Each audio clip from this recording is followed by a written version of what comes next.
So today me and the guys are going to be assembling a Coleman pool, a 22-foot Coleman pool with this nice brown colored like woven type of style on the liner. We unrolled the liner and here it is, super huge.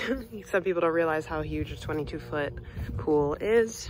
We measured out a 22-foot circle, we marked it out with our yellow spray paint, and we tilled this half of the circle because it's 4 inches off level. So we tilled it up. We're gonna move some of that dirt and grass over to the part of the circle that's lower than the rest of it. Because a lot of times with these pools, people just like assemble it, put it up on their grass and think that it's fine.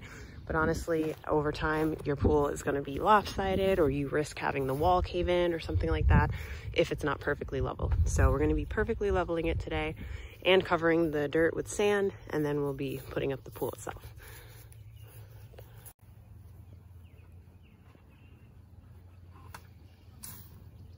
So these customers had a pile of 3 tons of play sand delivered, and we're almost done bringing it over 1 wheelbarrow at a time. And soon the pool is gonna go up now that the ground is almost level. So there are tons of legs and parts with a pool like this. These are the top pieces that get connected up here like that to these like kind of straight unmarked poles. Then these that have this band here and the circle pop into here, and I'll show a close-up once we actually start assembling it, you know, with the actual pool liner and the wall and everything. But this goes in here, then there'd be one coming out that way, and it just goes all the way around. And these are the legs that are vertically gonna hold up all around the pool. So just to start out and keep things organized, I've been putting these little bottom feet onto all of these straight pole legs. So they want the pump to be right here because then it'll run directly over to the back of the house. Their outlet's over there. So we're spreading out the liner and putting it in place, and we'll put all those little holes for the pump and the return right in this area of the circle. So that's one of the top rail things, and you open up that little sleeve pocket.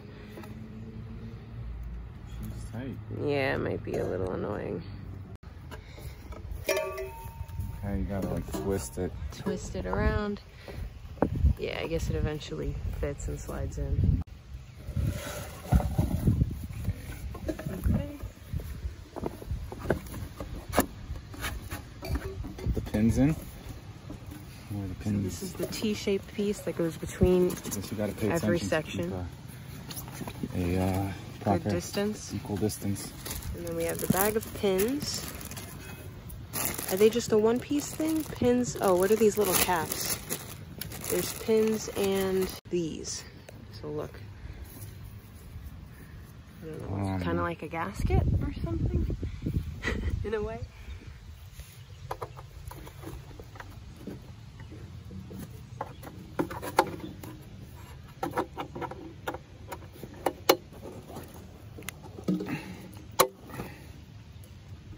I guess. And then that goes on the bottom to kind of cap it into place, and that's it. There's one, there's one. They're each in their own sleeve, and then the connector in the middle is the T-shape. You put the pins in to hold them into place, and then there's the little rubber, kind of like a gasket situation, that you slide onto the bottom of each pin. We're gonna do that all the way around the whole top edge of the pool. So we have all the top poles and all the top T-pieces, everything's in place, all the pins are in. And next are the legs. Just go all the way around the perimeter, hoist it up, and pop the legs into place. These legs have a little, I already put the feet on of course, and they have a little button that when you slide it into this T-shaped part of the top rails, it'll pop into place and the button kind of pops out. There's a little hole cut out from this T-shape. Pops the leg into place, and everything should stay standing up pretty firm while you go all the way around. We almost forgot, there's this like belt kind of strap thing that goes around the entire perimeter of the pool, and the legs have to go in that too. So before you connect it at the top, just make sure you slip it into behind the belt and then pop it into place. But other than that, it should go pretty smoothly all the way around, and it kind of just holds itself up as you go. So the pool is all standing up straight, nice and in place, and we put the ladder in because one of the guys had to get in and out just to like kind of smooth out all the wrinkles in the bottom of the liner. Obviously it doesn't look perfect right now, but once it gets filled up with water, obviously it's going to fill it out, push the liner and basically the wall of the pool out, and be a nice plump round pool.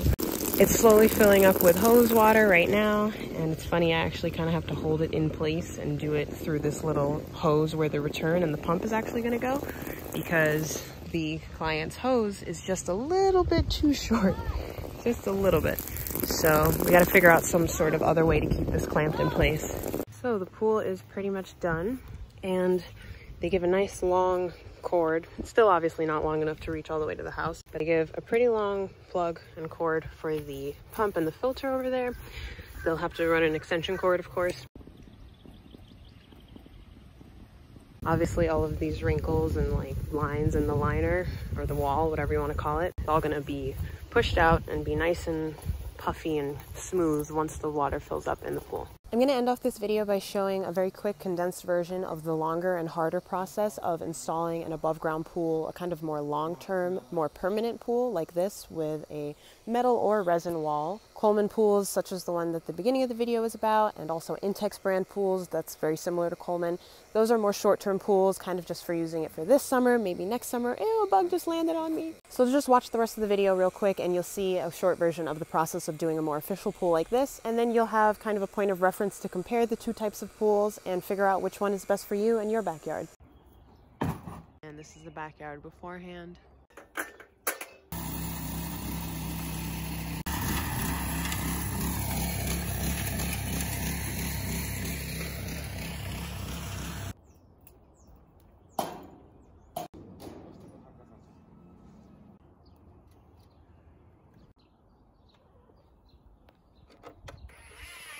And here it is complete. The guys are just putting on those plastic decorative pieces that go on each leg, and we're filling it up with 2 hoses that the client has in their backyard.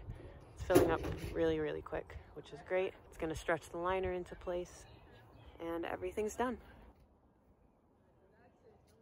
Alright guys, well thank you so much for watching, and make sure that you click the thumbs up down below to give this video a like to let me know if it was helpful to you in any way. And if you have any questions or concerns related to pools, then definitely feel free to leave them in the comments down below. I read every single comment and I love chatting with you guys. And I also want to say a huge thank you to all of my subscribers. We finally passed 1,000, and since we hit that milestone, I picked both of my winners for my 1,000 subscriber giveaway. Congrats to Hazel in Michigan for winning the BB bag and all of the beauty products inside, and also congrats to John in Hawaii for winning the $50 that he can go spend at Home Depot. We've been super swamped and busy with pool installations this season. It's really crazy because of quarantine and COVID, and everyone just wants to have a pool installed this year. So I'm trying my best to keep uploading consistently. I definitely have a new drone video coming up because I bought the Hubsan Xeno Pro drone. I have a lot in store for this channel moving forward. So if you're not subscribed already, make sure you subscribe, and I'll see you guys next time. Bye!